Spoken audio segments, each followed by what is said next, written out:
പ്രവാസി പ്രശ്നങ്ങളിൽ അടിയന്തര പരിഹാരം ആവശ്യപ്പെട്ട് കേന്ദ്ര സർക്കാരിനെ സമീപിച്ച് യുഎഇയിൽ നിന്നുള്ള പ്രവാസി സംഘടനാ പ്രതിനിധികൾ പ്രധാനമന്ത്രി നരേന്ദ്രമോദിക്കും വിദേശകാര്യമന്ത്രി എസ് ജയശങ്കറിനുമാണ് നിവേദനം സമർപ്പിച്ചത്.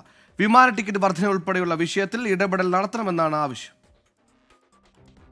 ഷാർജ ഇന്ത്യൻ അസോസിയേഷന്റെ നേതൃത്വത്തിലാണ് പ്രവാസി പ്രശ്നങ്ങളിൽ അടിയന്തര ഇടപെടൽ വേണമെന്ന് പ്രവാസി സംഘടനാ പ്രതിനിധികൾ ആവശ്യപ്പെട്ടത്. ഭുവനേശ്വറിൽ നടക്കുന്ന പ്രവാസി ഭാരതീയ ദിവസ് സമ്മേളനത്തിൽ പങ്കെടുക്കാൻ എത്തിയതായിരുന്നു സംഘം. വിമാനയാത്രക്കാരുടെ വിവരങ്ങൾ 24 മണിക്കൂർ മുമ്പ് കസ്റ്റംസിന് കൈമാറണമെന്ന ചട്ടം പുനഃപരിശോധിക്കണമെന്നും വിമാന ടിക്കറ്റിലെ വർധനവിൽ ഇടപെടണമെന്നും സംഘം ആവശ്യപ്പെട്ടു.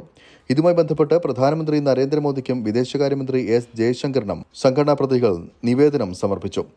ഒഡീഷയിലെ ഭുവനേശ്വറിൽ നടക്കുന്ന പ്രവാസി ഭാരതീയ ദിവസം 18ാമത്തെ എഡിഷൻ ഇന്ന് തുടങ്ങുകയാണ്. ഷാർജ ഇന്ത്യൻ അസോസിയേഷൻ പ്രതിനിധികളായ ഞങ്ങളൊക്കെ ഇവിടെ എത്തിയിട്ടുണ്ട്.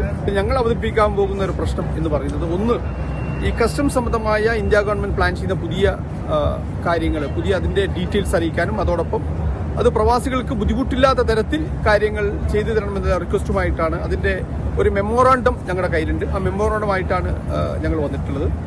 നമ്പർ 2, പ്രവാസികളെ സംബന്ധിച്ച് ഏറ്റവും പ്രശ്നമുള്ള നമ്മുടെ യാത്രാ സംബന്ധമായ കാര്യങ്ങൾ, അതിൽ എയർലൈൻസ് എടുക്കുന്ന നിലപാടുകൾ, അത് സംബന്ധമായ കാര്യങ്ങൾ ഞങ്ങൾ ശ്രീ ജയശങ്കറുമായി ഞങ്ങൾ സംസാരിക്കുന്നുണ്ട്.